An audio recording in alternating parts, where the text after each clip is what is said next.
খেলা খেলে কোনো লাভ নেই। আপনারা যদি এই খেলা খেলেন, আমি কিন্তু বড় খেলোয়াড়। তাহলে হাজার হাজার কর্মীরা যারা অ্যারেস্ট হয়েছে তারা মানুষ নয়, তারা আপনার জন্য খাটেনি। তৃণমূলটা নেতাদের জন্য নয়, কর্মীদের জন্য। আমার কর্মীরা সাথে থাকলেই হবে। নেতারা ভয় পায়, কর্মীরা ভয় পায় না।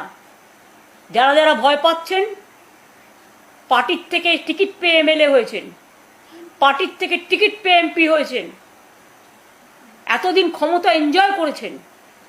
আজকে যেই পার্টি হেরে গেছে, সঙ্গে সঙ্গে অন্য পার্টির সাথে আন্ডারস্ট্যান্ডিং।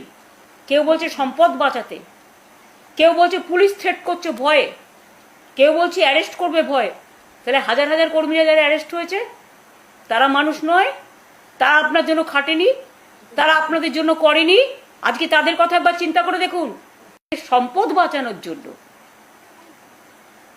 আজকে বিজেপির কথায় তৃণমূল কংগ্রেসকে ভাঙার চক্রান্ত করছেন। মনে রাখবেন, এরা আমাদের অ্যাসেট নয়। যাদের দলের প্রতি বিশ্বাস থাকে না, যে দল তাদের সিম্বল দিয়েছে, সিম্বলটা আমাদের কাছে মায়ের মতো। মানুষ জোড়া ফুল সিম্বল দেখে ভোট দিয়েছে।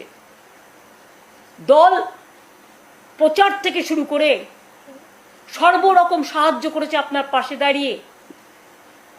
আর আপনারা আজকে ভয় পেয়ে না, টাকার মোহে হঠাৎ করে পরিবারের কথায় কেউ কেউ পরিবারের সম্পত্তি অনেক বেড়েছে বলে সম্পদ রক্ষা করার জন্যে শুধুমাত্র তৃণমূল ভাঙার চক্রান্তের খেলা খেলছেন। মনে রাখবেন, এই খেলা খেলে কোনো লাভ নেই। আপনারা যদি এই খেলা খেলেন, আমি কিন্তু বড় খেলোয়াড়। তাহলে কিন্তু আপনাদের ওয়েট করতে হবে।